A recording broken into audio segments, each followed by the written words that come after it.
Assalaamu calaykum. Naxariis iyo nabadgelyo dushiina ha ahaato. Anigu waxaan ahay Maxamed Cilmi Dhicisow. Barnaamijkan kooban waxa aynu qaab dulmar ah wax kaga oran doonaa haddii eebbe idmo 4 weydiimood oo dhammaan ku saabsan ama quseeyo afkeena hooyo ee af Soomaaliga ah. Weydiimaha oo ah waa maxay af Soomaali? Af Soomaaligu lahjada ahaan muxuu u kala baxaa? Waa maxay tix iyo waa maxay tiraab? Haddaba waa maxay af Soomaali? Dad badani waxay aaminsan yihiin in af Soomaaligu uu yahay af ay ku hadlaan bulshada Soomaaliyeed oo kaliya. Si kastaba, af Soomaaligu intaa waa uu ka qoto dheer yahay, waana af ay dunidu u qirtay qiimihiisa iyo qaayihiisa. Waxtarkiisa iyo manaafacaadkiisana waxa ku tiirsan dadyow ka baxsan bulshadeenna oo uu af Soomaaligu si dadban iyo si toos ahba u anfacay. Haddaba haddii aynu yar qeexno waxa aynu dhihi karnaa af Soomaaligu waa af ay xuruuftiisu Laatiin tahay, dhawaqiisuna uu Carabi yahay. Waa af hodan ah, ballaaran oo balaaqo iyo xigmad xambaarsan. Hadday noqoto hadal iyo hawraar, gabay iyo geeraar, murti iyo maahmaah iyo dhan loo eegaba, wuxuu ka mid yahay afafka lagaga hadlo guud ahaan dunida iyo gaar ahaan geeska Afrika.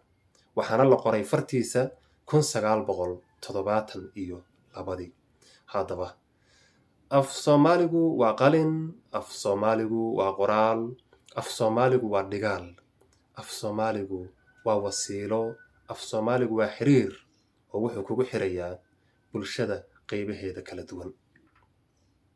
Wuxuu kugu xirayaa cilmiga iyo diinta oo tusaale waxa kugu filan sida loogu fasiray, loogu turjumay tafsiirka, fiqiga iyo culunta kala duwan ee maadi iyo diiniba leh. Af Soomaaligu waa xirfad lagu meel maro oo lagu shaqaysto. Af Soomaaligu waa aqoon, aayatiin iyo iftiin. Waana astaan ka mid ah astaamaha eebbe. Maxaa wacay? Ilaah ayaa inagu galladay oo inagu manaystay, inaguna deeqay.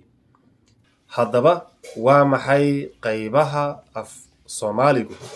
Af Soomaaligu lahjada ahaan wuxuu u kala baxaa 2 lahjadood oo waaweyn, kuwa oo kala ah Maay iyo Maxaatiri. waxaase jira ama jiri karo af guri iyo lahjado kale oo ah iyagu furuuc ka sii farcamay 2 lahjadood. Af Soomaaligu wuxuu leeyahay wax la yiraahdo tix iyo tiraab. Haddaba waa maxay tix ama tixdu maxay tahay? Tixdu waa ereyo tixan, tuducaysan oo xaraf raac, ridmo ama qaafiyad ku socda, ama jiib, jaan iyo luuq leh oo murti iyo micno buuxa xambaarsan. Tixdu waa suugaan, suugaantuna waa maanso iyo maahmaah. Maansada waxaa ka mid ah gabayga, geeraarka, guurowga, saarka, jiiftada, masafada, buraanburka iyo waxyaabaha la halmaalo. Dhanka kale waxa isweydiin mudan waa maxay tiraabi ama tiraabtu maxay tahay? Tiraabtu waa hadalka caadiga ah ee aynu ku hadalno. Waxaa soo gudagelaya sheekooyinka, halhaysyada, oraahda, baanisada iyo inta la jaadka ah. Tiraabtu ma laha xaraf raac, ridmo ama qaafiyad ay ku socoto, mana laha jiib, jaan iyo luuq. Haddaba weydiimo: waa kuma abwaan? Waa maxay gabay? Maxaase gabayga loogu luuqeeyaa? Haddii eebbe idmo waxaan kaga warcelin doonaa barnaamijka xigo. Iminka intaa ayaan ku soo koobayaa barnaamijkeennii maanta. Waxaan kaga warcelinay oo aan si dulmar ah ku soo koobnay weydiimihii ahaa waa maxay af Soomaali? Af Soomaaligu lahjada ahaan muxuu u kala baxaa? Waa maxay tix iyo waa maxay tiraab? Inta aynu ku kulmi doono barnaamijka xigo, waxaan idinkaga tagayaa sidaa iyo nabadgelyo.